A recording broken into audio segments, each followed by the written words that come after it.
Indian oil corporation கம்பெனியோட Q4 results வந்து வெளிய வந்திருக்கு. அந்த ரிசல்ட்ஸ் எப்படி இருக்கு அப்படின்னு சொல்லிட்டு பார்ப்போம். இந்த கம்பெனியோட நெட் ப்ராஃபிட் வந்து 14,458 கோடி ரூபாய் வந்து பண்ணியிருக்காங்க. 78% இயர் ஆன் இயர் பேசிஸ்ல வந்து ஏறி இருக்கு. இந்தியன் ஆயில் கார்பரேஷனோட அந்த ஒரு ப்ராஃபிட். இந்த கம்பெனியோட ரெவன்யூ ஃப்ரம் ஆபரேஷன்ஸ் 2.36 லட்சம் கோடி ரூபாய் மேக் பண்ணியிருக்காங்க. 2.21 லட்சம் கோடி ரூபாய் தான் போன வருஷம் மேக் பண்ணது. பட் ஆனா இப்போ வந்து ஏறி இருக்கு. ஸோ இங்க இந்தியன் ஆயில் கார்பரேஷன்ஸை பொறுத்தளவுல இப்போ பெட்ரோல் அண்ட் தென் டீசல் அப்புறம் இங்க எல்பிஜி மூணுமே வந்து இங்க செல் பண்றது எல்லாமே கொஞ்சம் வந்து லாஸ்ல தான் செல் பண்றாங்க. ஏன் அப்படின்னா டைரக்டா கஸ்டமர்ஸ்க்கு பாஸ் ஆன் வந்து பண்ணக்கூடாது. ஸோ அதனால நம்ம இந்தியன் கன்சியூமர்ஸ் வந்து ப்ரொடக்ட் பண்ற விதமா குளோபல் ஆயிலோட அந்த பிரைஸ் வந்து ஸ்பைக் ஆனாலும் கூட இவங்க கம்மியா தான் வந்து வித்துட்டு இருக்காங்க. ஸோ இதனால இந்த கம்பெனி கொஞ்சம் வந்து ப்ராஃபிட் மார்ஜின் வந்து அடி வாங்கியிருக்கு. வெஸ்ட் ஏஷியன் நடக்கிற கான்ஃபிளிக்ட் அப்புறம் ஸ்டேட் ஆஃப் ஹார்மஸ்ல நடக்கிற அந்த ஒரு டிஸ்டர்பன்ஸ். ஸோ இது ரெண்டுமே வந்து இந்த ஒரு இந்தியன் ஆயில் கார்பரேஷன் கம்பெனிக்கு மெயினா இந்த ஆயில் கம்பெனிஸ் எல்லாத்தையுமே ஒரு பெரிய எஃபெக்டா தான் வந்து இருக்கு. பட் ஆனாலுமே இந்த கம்பெனி ரெக்கார்ட் லெவலான அந்த ஒரு ஆபரேஷனல் பெர்ஃபார்மன்ஸ் வந்து வச்சிருக்காங்க. ஸோ இந்த கம்பெனியோட அந்த ஒரு க்ரூட் த்ரோ புட் வந்து பார்க்கும்போது அது அதிகமா இருக்கு. பைப்லைன் த்ரோ புட் பார்த்தாலுமே அதுவுமே அதிகமா தான் இருக்கு. அப்புறம் இங்க பெட்ரோலியம் ப்ராடக்ட்ஸோட அந்த ஒரு சேல்ஸ் சூப்பரா வந்து இருக்கு. அதுவுமே இங்க வந்து all time high of tons லெவல்ல வந்து ரீச் பண்ணிருக்காங்க. 104.4 மில்லியன் டன்ஸ் வந்து ரீச் பண்ணிருக்காங்க. 4% வந்து ஏறி இருக்கு. கம்பெனி வந்து ஒரு 909 ரீட்டைல் அவுட்லெட்ஸ் வந்து இப்போ ஃபினான்ஷியல் 2026 வந்து திறந்திருக்காங்க. பெட்ரோ கெமிக்கலோட அந்த ஒரு பிசினஸ் ரெக்கார்ட் சூப்பரா வந்து இருக்கு. லூப்ரிகண்டோட சேல்ஸ் ரெக்கார்ட் சூப்பரா வந்து இருக்கு. ஸோ ஃபைனல் டிவிடெண்டா ₹1.25 வந்து கொடுத்துருக்காங்க பெர் ஷேருக்கு. ஸோ இந்த ஒரு கம்பெனி இப்போ நம்ம என்ன பண்ணலாம்? ஸ்டாக் பி வந்து 4.4 வந்து இருக்கு. ₹132 வந்து ட்ரேட் ஆயிட்டு இருக்கு. டிவிடெண்ட் ஈல்டே 5% கிட்ட வந்து வருது. ஸோ இந்த ஒரு கம்பெனியை நீங்க ரொம்ப நாளா ட்ராக் பண்ணிட்டு இருக்கீங்க. ஒரு ஆயில் மார்க்கெட்டிங் கம்பெனி எனக்கு வந்து கண்டிப்பா வேணும் அப்படின்னு சொல்லி பிளான் பண்ணிருக்கீங்க அப்படின்னா இப்பயே 52 வீக் லோ தான். பட் ஆனாலும் இன்னும் கொஞ்சம் கீழே இறங்கும்போது கன்சிடர் பண்ணா பெட்டரா இருக்கும். ஏன் அப்படின்னா இப்ப இருக்க சுச்சுவேஷன் அந்த மாதிரி வந்து இருக்கு. வெஸ்ட் ஏஷியால நடக்கிற கான்ஃபிளிக்ட் ரீசன்னால இப்ப எல்லா இந்த ஒரு ஆயில் மார்க்கெட்டிங் கம்பெனிஸ் எல்லாத்தையுமே ப்ரெஷர் வந்து ஃபேஸ் பண்றாங்க. ஸோ அதனால இன்னும் கொஞ்சம் கீழே இறங்குச்சுன்னா கன்சிடர் பண்ணா பெட்டரா இருக்கும். இல்ல இந்த டைம்ல நீங்க கன்சிடர் பண்ண போறீங்க அப்படின்னா பெருசா உங்களுக்கு வந்து இந்த ஸ்டாக் பிரைஸ்ல அப்ரிசியேஷன் இருக்குமா அப்படின்ற கேள்வி வந்து இருக்கு. ₹130 இருக்குது, ₹180 தான் ஐயா வந்து இருக்கு. லாஸ்ட் 3 இயர்ஸ்ல இதே ஒரு பிரைஸ் ரேஞ்சில் தான் வந்து ட்ரேட் ஆயிட்டு இருக்கும். ஏன் அப்படின்னா இந்த ஒரு கம்பெனியோட பிசினஸை பொறுத்தவரை இது வந்து கவர்மெண்ட் கம்பெனி. ஸோ இங்க வந்து இங்க இந்தியன் கன்சூமர்ஸ்க்கு பெருசா அஃபெக்ட் ஆகக்கூடாது அப்படின்னு சொல்லி தான் செயல்பட்டு இருக்காங்க. எப்பயுமே லாஸ்ட்ல தான் வந்து இங்க பெட்ரோல் அண்ட் டீசல் வந்து வித்துட்டு இருக்காங்க. ஸோ இதெல்லாம் நீங்க பார்த்து தான் கன்சிடர் பண்ணணும். ஸோ பெரிய லெவலான growth இருக்குமான்றது கேள்வியா இருக்கு. ஸோ அதை பார்த்து நீங்க கன்சிடர் பண்ணிக்கோங்க. அடுத்த கம்பெனியா ஜைடஸ் வெல்னஸோட Q4 ரிசல்ட்ஸ் வந்து வெளிவந்திருக்கு. அந்த ரிசல்ட் சூப்பராகவே வந்து இருக்கு. ஃபினான்ஷியல் 2026 ஓவரால் நெட் ப்ராஃபிட் வந்து 197 crore வந்து பண்ணியிருக்காங்க. 47% இயர் ஆன் இயர் பேசிஸ்ல வந்து டிராப்ல இருந்தாலும் கூட இந்த ஒரு கம்பெனி நெட் ப்ராஃபிட் வந்து பண்ணியிருக்காங்க. ஃபுல் இயர் ரெவன்யூ வந்து இன்க்ரீஸ் ஆயிருக்கு. 46.4% வந்து இன்க்ரீஸ் ஆயிருக்கு. ஸோ இது வந்து ஒரு 3000 கோடி ரூபாய்க்கு கிட்ட ரெவன்யூ வந்து மேக் பண்ணியிருக்காங்க. இப்போ இந்த ஒரு Q4 ரெவன்யூ பார்க்கும்போது 62% வந்து ஏறி இருக்கு. 1400 கோடி ரூபாய் பண்ணியிருக்காங்க. இந்த ஒரு Q4 நெட் ப்ராஃபிட் பொறுத்தல டிக்ளைன் ஆயிருக்கு. 162 கோடி ரூபாய் தான் வந்து பண்ணியிருக்காங்க. ஸோ இந்த ஒரு கம்பெனில வந்து அதிகமான காஸ்ட்டும் இன்டெகிரேஷன் எக்ஸ்பென்சஸும் வந்து இருக்கு. ஸோ இதை தாண்டி இவங்களோட மார்க்கெட் அந்த ஒரு பிராண்ட் பிரசன்ஸை பார்க்கும்போது சுகர் ஃப்ரீல மார்க்கெட் ஷேர் வந்து டாமினேட் வந்து பண்றாங்க. So 96% of the market share இவங்க கிட்ட தான் வந்து இருக்கு. சுகருக்கு சப்ஸ்டியூட் அந்த ஒரு கேட்டகரியை பொறுத்தல குளுக்கோண்டிலையும் அவங்களோட லீடர்ஷிப்பை ரீட்டைன் வந்து பண்ணிக்கிறாங்க. 58.9% ரீட்டைன் வந்து பண்ணிக்கிறாங்க. ஸோ இதை தாண்டி சுகர் ஃப்ரீ டிலைட் அப்படின்னு சொல்லிட்டு அந்த ஒரு ப்ராடக்ட் இருக்கு. அப்புறம் இங்க ப்ரோட்டீன் ட்ரிங்க்ஸ் இருக்கு. அதுக்கப்புறம் இங்க ஸ்நாக்ஸ் பார்ஸ் வந்து இருக்கு. அப்புறம் ரைட் பைட் மேக்ஸ் ப்ரோட்டீன்ற அந்த ஒரு பிராண்ட் வேற இருக்கு. அதுவுமே இப்போ வந்து டபுள் டிஜிட் எபிட்டா மார்ஜின் வந்து ரீச் பண்ணிருக்கு. ஃபைனல் டிவிடெண்டா ₹1.20 வந்து பர் ஷேருக்கு வந்து கொடுத்துருக்காங்க. இந்த ஒரு கம்பெனியோட அந்த ஃபினான்ஷியல் 2027 எப்படி இருக்க போகுது அப்படின்னு சொல்லி பார்ப்போம். ஜைடஸ் வெல்னஸ் வந்து என்ன சொல்றாங்க அப்படின்னா இப்ப ஏர்வெஸ்ட் ஃபேஸ்ல வந்து இருக்கும் அப்படின்னு சொல்லி சொல்றாங்க. ஏர்வெஸ்ட் ஃபேஸ்ல அவங்க எப்படி மென்ஷன் பண்றாங்க அப்படின்னா 7,800 கோடி ரூபாய்க்கான அக்விசேஷன்ஸ்க்கு மட்டுமே ஸ்பெண்ட் பண்ணிருக்காங்க. 7,800 கோடி ரூபாய். அக்விசேஷன்ஸ் என்னென்ன கம்பெனி எல்லாம் வந்து பண்ணாங்க? கிராஃப்ட் இங்க்ஸ் இந்தியான்ற ஒரு கம்பெனி அவங்களோட கன்சூமர் பிசினஸ் வந்து 4,600 கோடி ரூபாய் கொடுத்து அக்விசேஷன் பண்ணாங்க. கம்ஃபர்ட் லீக் கம்பெனியா 2,800 கோடி ரூபாய் கொடுத்து அக்விசேஷன் வந்து பண்ணாங்க. ஸோ இதனால இந்த ஒரு கம்பெனிக்கு வந்து அதிகமான இந்த ஒரு ஸ்பெண்டிங் வந்து இருந்துச்சு. அக்விசிஷன் ஸ்பெண்ட் பண்ணாங்க. பட் ஆனால் இப்போ எல்லாமே இப்போ வந்து டர்ன் அரௌண்ட் ஆகும் அப்படின்னு சொல்லி சொல்றாங்க. 44.7% வந்து ரெவன்யூ வந்து ரைஸ் ஆகும் இந்த ஒரு ஃபினான்ஷியல் 2027 அப்படின்னு சொல்லி சொல்றாங்க. ஃபினான்ஷியல் 2026 இங்க எபிட்டாவும் அப்புறம் எபிட்டா மார்ஜினும் சூப்பரா தான் வந்து இருந்துச்சு. பட் ஆனால் எபிட்டா மார்ஜின் இப்போ 12% இருக்கு. அது வந்து இங்க 17 to 18% இன்க்ரீஸ் ஆகும் அப்படின்னு சொல்லி சொல்றாங்க. ஸோ இந்த ஒரு பிராண்ட்ல அக்விசிஷன் பண்ணாங்க பாத்தீங்களா, இதனால மட்டும் இந்த கம்பெனி ஒரு 2,800 இருந்து 3,000 கோடி ரூபாய் லாஸ் வந்து இங்க கேரி பண்ணிட்டு இருக்காங்க. ஸோ அது வந்து இங்க கம்ஃபர்ட் லீக் வந்து அக்விசிஷன் பண்ணதுனால நடந்துச்சு. ஸோ அதையுமே வந்து சார்ட் அவுட் பண்ணிடுவாங்கன்னு சொல்லி சொல்றாங்க. ஸோ ஜைடஸ் வெல்னஸை பத்தி நம்ம டீப்பா பார்த்துட்டோம். பட் ஆனால் இந்த ஒரு ஸ்டாக்கை பத்தி கன்சிடர் பண்ண தேவை காஸ்ட் வந்து ரொம்ப அதிகமா இருக்கு. ஜைடஸ் லைஃப் சயின்சஸ் மட்டும் கன்சிடர் பண்ணிப்போம். ஜைடஸ் வெல்னஸ் வந்து நம்ம ஸ்கிப் பண்ணிக்கிட்டே பெட்டரா இருக்கு. கௌதம் அதானி அப்புறம் சாகர் அதானி மேல யூஎஸ்ல நடந்துட்டு இருந்த அந்த ஒரு கேஸ் இருக்கு பாத்தீங்களா, அது வந்து இப்ப கம்ப்ளீட்டா டிராப் பண்ணப்பட்டிருக்கு. யுனைடெட் ஸ்டேட்ஸ் டிபார்ட்மெண்ட் ஆஃப் ஜஸ்டிஸ்ல வந்து இங்க கௌதம் அதானி மேலயும் அண்ட் தென் சாகர் அதானி மேலயும் கிரிமினல் சார்ஜஸ் வந்து போட்டு கேஸ் வந்து நடந்துட்டுச்சு. பட் ஆனா இப்ப அந்த ஒரு கேஸ்ல என்ன அப்டேட் அப்படின்னு சொல்லி பார்க்கும்போது கேஸ் வந்து டிஸ்மிஸ்ட் ஆயிருக்கு வித் ப்ரீ ஜுடைஸ் அப்படின்ற மாதிரி வந்து கேஸ் வந்து க்ளோஸ் ஆயிருக்கு. அப்படின்னா இந்த ஒரு கேஸ் வந்து ஃபியூச்சர்ல திரும்ப ரிவ்யூ ஓப்பன் ஆகாது அப்படின்னு சொல்றாங்க. ஸோ இந்த ஒரு கேஸுக்கு பின்னாடி இருக்க ரீசன் நம்ம எல்லாருக்குமே வந்து தெரியும். ஸோ சோலார் எனர்ஜி கான்ட்ராக்ட்ஸ் வந்து சேவ் பண்ணி வைக்கிறதுக்காக பிரைபரி கொடுத்தாங்க அப்படின்னு சொன்னாங்க. $265 மில்லியன் கிட்ட வந்து பிரைபரி கொடுத்ததா வந்து சொன்னாங்க. பட் ஆனால் அதை ஃபுல்லா கன்ஃபர்மேஷன் கொடுக்க முடியல ஆப்போசிட் பார்ட்டியால. ஸோ இங்க அதானி சைட்ல இருந்து இங்க வாதாடினவங்க அவங்க வந்து இங்க பர்ஃபெக்டா ஜெயிச்சிட்டாங்க. சொன்னா இந்த கேஸ் வந்து கம்ப்ளீட்டா க்ளோஸ் ஆயிருக்கு. இதனால அதானி குரூப்புக்கு ஒரு பெரிய பிளஸா வந்து இருக்கும் போது குளோபல் எக்ஸ்பான்ஷனையும் வந்து பிளான் பண்ணிக்கலாம். இன்வெஸ்டரோட சென்டிமெண்ட்டை திரும்ப வந்து எடுத்துக்கலாம். பாரதி ஏர்டெல் கம்பெனி இந்தியாவிலே நம்பர் 2 கம்பெனியா வந்து இப்போ மூவ் ஆயிருக்கு.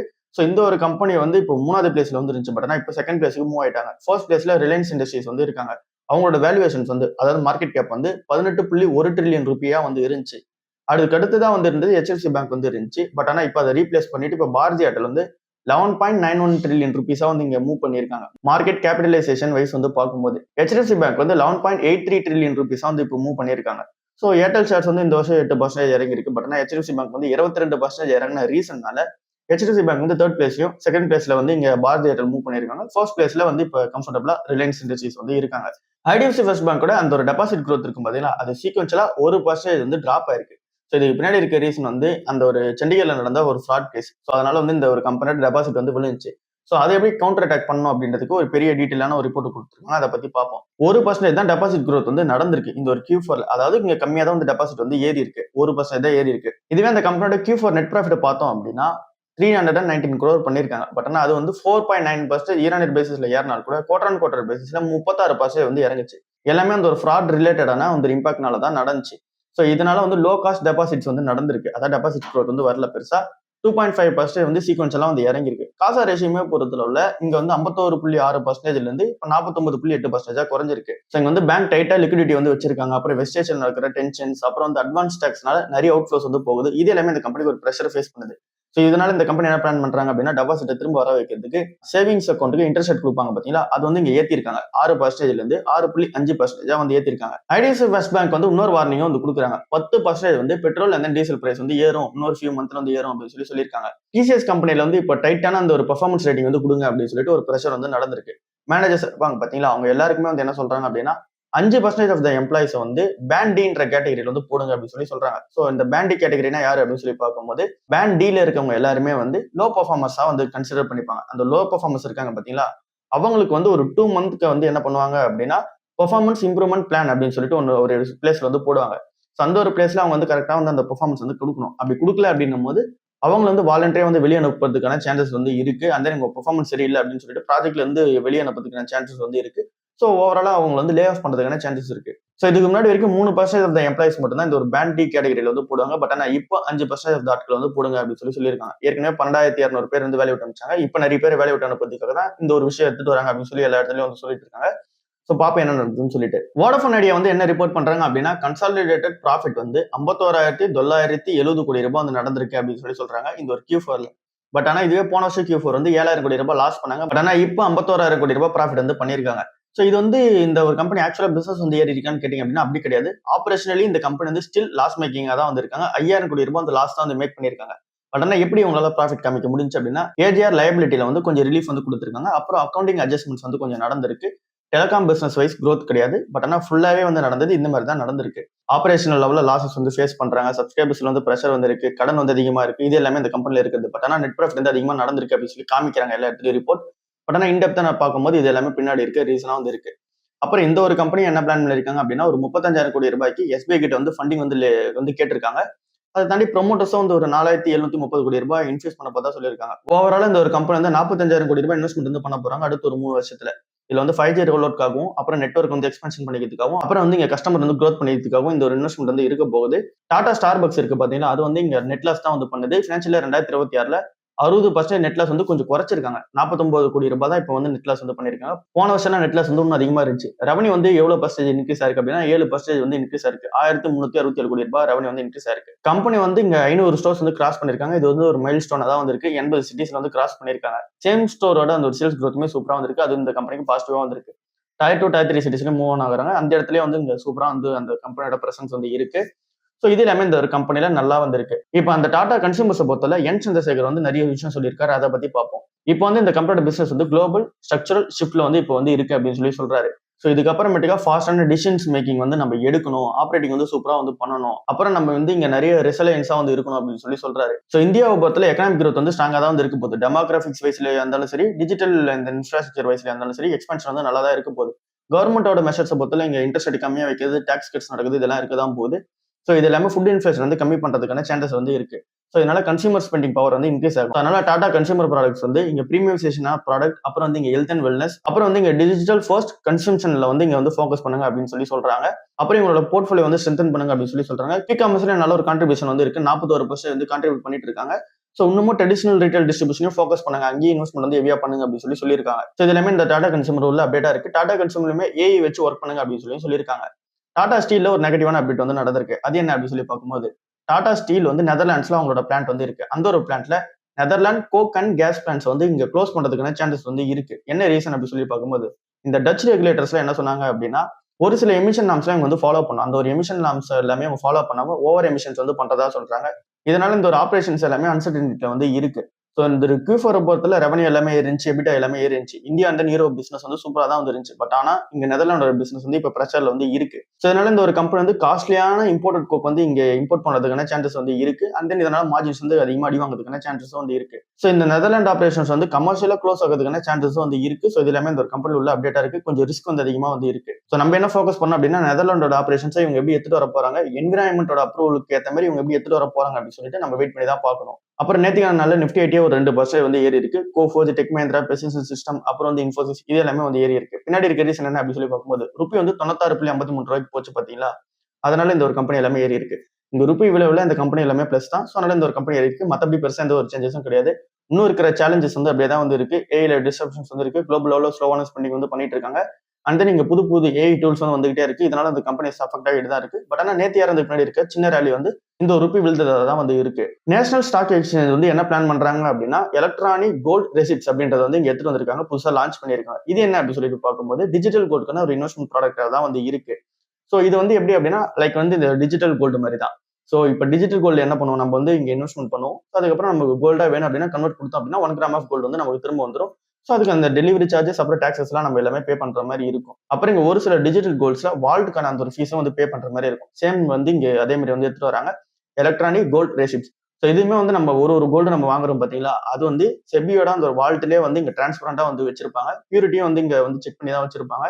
ஸோ நம்ம வாங்குற அந்த ஒரு EGR ரெசிப்ட்ஸ்க்கு பேக்டப்ல வந்து கோல்டு வந்து வாங்கிட்டே வருவாங்க. ஸோ இதுதான் பின்னாடி இருக்க விஷயமா இருக்கு. நம்ம கோல்டு ETF வந்து வாங்கும்போது என்ன நடக்கும் அப்படின்னா, கோல்டு ETF வந்து ஒரு பேப்பர் ஃபார்மட், பிசிக்கல் ஃபார்மட்ல வந்து மாத்த முடியாது கோல்டு. பட் ஆனா இந்த ஒரு EGR ரெசிப்ட்ஸ் ஃபார்மட்ல நம்ம என்ன பண்ணலாம் அப்படின்னா, கோல்டு வந்து திரும்ப ரிடெம்ஷன் பண்ணி பிசிக்கல் கோல்டா மாத்திக்க முடியும். இப்போ வந்து இங்க கிஃப்ட் நிஃப்டியோட சிக்னல் எப்படி இருக்கு, 100 பாயிண்ட்ஸ் வந்து இப்போ வந்து பிளஸ்ல இருக்கு. ஸோ இங்க வந்து க்ரூட் ஆயிலோட பிரைஸ் இறங்கின ரீசன்னால இந்த ஒரு கிஃப்ட் நிஃப்டி வந்து கொஞ்சம் பிளஸ்ல வந்து இருக்கு. இன்னைக்கான நல்ல மார்க்கெட் வந்து பிளஸ்ல தான் இருக்க போகுது. அண்ட் நீங்க குளோபல் மார்க்கெட்ஸா பார்த்தாலுமே ஏஷியன் மார்க்கெட் எல்லாமே சூப்பரா இருக்கு. ஜப்பான், ஆஸ்திரேலியா மார்க்கெட் சூப்பரா வந்திருக்கு. சவுத் கொரியன் மார்க்கெட் மட்டும் கொஞ்சம் வந்து இங்க வீக்கா வந்து இருக்கு. அதுக்கு அடுத்தது யூஎஸ் மார்க்கெட்டை பத்தில கொஞ்சம் மிக்சடா தான் வந்திருக்கு. க்ரூட் ஆயில் வந்து கொஞ்சம் இறங்கி இருக்கு. $110 பெர் பேரல் இருந்து கொஞ்சம் இறங்கி $109 பெர் பேரல் வந்து எனக்கு வந்திருக்கு. ஸோ இது வந்து நல்ல அப்டேட்டா இருக்கு. ருபி அப்புறம் டாலரை பொறுத்தல ருபி வந்து நம்ம சொன்ன மாதிரி 96.35 ரூபா பெர் US டாலருக்கு அகைன்ஸ்டா வந்து விழுந்திருக்கு. ஸோ இது வந்து இன்னும் பிரஷர் வந்து கிரியேட் பண்ணுது மார்க்கெட்ல. கோல்டு அண்ட் தென் சில்வரை பொறுத்தல சில்வர் வந்து $79 பெர் அவுன்ஸ்ல வந்து இப்போ ட்ரேட் ஆயிட்டு இருக்கு. இதுவே நம்ம கோல்டு வந்து MCX அந்த ஒரு ஸ்டாண்டர்ட்ல பார்க்கும்போது கோல்டு வந்து 1.59 lakhs per 10 கிராம் வந்து இருக்கு. FIS வந்து நேத்துக்கு நாள் மார்க்கெட்ல வாங்கியிருக்காங்க, 2814 கோடி ரூபாய் வாங்கியிருக்காங்க. DIS நேத்துக்கு நாள் வந்து வாங்கியிருக்காங்க, 2600 கோடி ரூபாய்க்கு வாங்கியிருக்காங்க. பட் ஆனாலும் மார்க்கெட் வந்து பெருசா வந்து மூவ்மெண்ட் வந்து நடக்கல. இப்போ நம்ம வந்து இங்க வேர்ல்ட் நியூஸ் வந்து பார்ப்போம். இப்போ டொனால்ட் ட்ரம்ப் வந்து என்ன சொல்றாரு அப்படின்னா, இங்க டியூஸ்டே அன்னைக்கு ஒரு பிளான் வந்து பண்ணி வச்சிருந்தாரு. மிலிட்டரி அட்டாக் வந்து நடத்தலாம் ஈரான் மேல அப்படின்னு சொல்லி பிளான் பண்ணி வச்சிருந்தாரு. பட் ஆனா அது வந்து இப்போ டெம்பரரியா வந்து என்ன பண்ணிருக்காரு அப்படின்னா போஸ்ட்போன் வந்து பண்ணிருக்காரு. ஏன் அப்படின்னா கல்ஃப் நேஷன்ஸ் நிறைய பேர் வந்து ரெக்வஸ்ட் பண்ணாங்க. ஸோ இதுக்கப்புறம் போற எடுத்துக்கு வேணாம் அப்படி சொல்லி இங்க ரெக்வஸ்ட் பண்ண ரீசனால அதை வந்து இங்க போஸ்ட்போன் வந்து பண்ணிருக்காரு. யூஎஸ் மிலிட்டரி ஆக்ஷன்ஸ் வந்து இப்ப நடக்காம வந்து இருக்கு. ஸோ அது வந்து ஒரு பெரிய அப்டேட்டா இருக்கு. ஈரான் என்ன சொல்றாங்க அப்படின்னா ஸ்ட்ராங்கான வார்னிங் வந்து கொடுக்குறாங்க. நீங்க ஒருவேளை அந்த ஒரு மிலிட்டரி அட்டாக் வந்து நடந்தது அப்படின்னா நாங்க வந்து திரும்ப அடிக்க ஆரம்பிப்போம், ஸ்ட்ராட்டஜிக் மிஸ்டேக்ஸ் அப்படின்னு சொல்லி நாங்க விட மாட்டோம், திரும்ப அடிக்க ஆரம்பிப்போம் அப்படின்னு சொல்லி சொல்றாங்க. ஈரானியன் மீடியா வந்து என்ன கிளைம் பண்றாங்க அப்படின்னா, இங்க ஆர்ம்டு ஃபோர்ஸஸ் எல்லாமே ஸ்ட்ராங்கா வந்து இருக்கு, நாங்க வந்து ஃபுல் ப்ரிப்பரேஷன்ல இருக்கோம், எனி எக்ஸ்கலேஷன் நடந்தாலும் கூட நாங்க வந்து ப்ரிப்பேர்டா தான் வந்து இருக்கோம் அப்படின்னு சொல்லி சொல்றாங்க. இப்போ வந்து ஈரான் வந்து சைட்ல இருந்து 14 பாயிண்ட்ஸ் கொண்ட ஒரு ப்ரொபோசல் வந்து இங்க பாகிஸ்தான் மூலமா யூஎஸ்க்கு வந்து போயிருக்கு. யூஎஸ் வந்து அதை வந்து என்ன சொல்றாங்க அப்படின்னா ரிஜெக்ட் பண்ணிருக்கதா நிறைய ரிப்போர்ட்ஸ் வந்து சொல்லப்படுது. ஸோ இன்னமும் அந்த ருபீஸ் டாக்ஸ் வந்து முடிவுக்கு வரல. ஸோ ஸோ பாகிஸ்தான் மீடியேட்டர் ஒர்க்கை வந்து கரெக்டாக பார்த்துட்டு இருக்காங்க. ஸோ இன்னும் அந்த ஒரு பிரச்சனை வந்து முடிவுக்கு வர மாதிரி வந்து தெரியல. ஸோ இதெல்லாம் தான் இன்னைக்கான ஓவரால் மார்க்கெட் நியூஸாக வந்து இருக்கு. ஸோ இதை தாண்டி என்ன அப்படின்னா சவுத் இந்தியன் பேங்க்ல ஒரு சின்ன அப்டேட் வந்து நடந்திருக்கு. அது என்ன அப்படின்னு சொல்லி பார்க்கும்போது சீஃப் ஜெனரல் மேனேஜரான விஜி எஸ்எஸ் அப்படின்னு சொல்லிட்டு ஒருத்தங்க இருக்காங்க. இவங்க 30 இயர்ஸா இந்த பேங்க்ல சர்வீஸ் வந்து பண்ணியிருக்காங்க. ஸோ இவங்க வந்து என்ன பண்றாங்க அப்படின்னா ரிட்டையர்மெண்ட் வந்து அவங்களே பிளான் பண்ணி வெளியே வரதா வந்து சொல்லியிருக்காங்க. மே 18 அன்னைக்கு இவங்களோட ரிட்டையர்மெண்ட் நோட்டீஸ் வந்து போட்டாங்க. ஸோ வந்து ஜூன் 17 அப்பெல்லாம் வந்து வெளியே போயிடுவாங்க அப்படின்னு சொல்லி சொல்றாங்க. ஸோ இவங்க வந்து இப்போ சீஃப் ஜெனரல் மேனேஜரா வந்து இருக்காங்க. இவங்க பாத்துக்கிற வந்து ஒரு ஆபரேஷன்ஸ்ல என்ன அப்படின்னு சொல்லி பார்க்கும்போது இவங்க வந்து இந்த பிரான்ச்சோட அந்த பேங்கிங் வந்து பாத்துக்கிறாங்க, லயபிலிட்டிஸ் வந்து பாத்துக்கிறாங்க, எம்எஸ்எம்இ வந்து பாத்துக்கிறாங்க.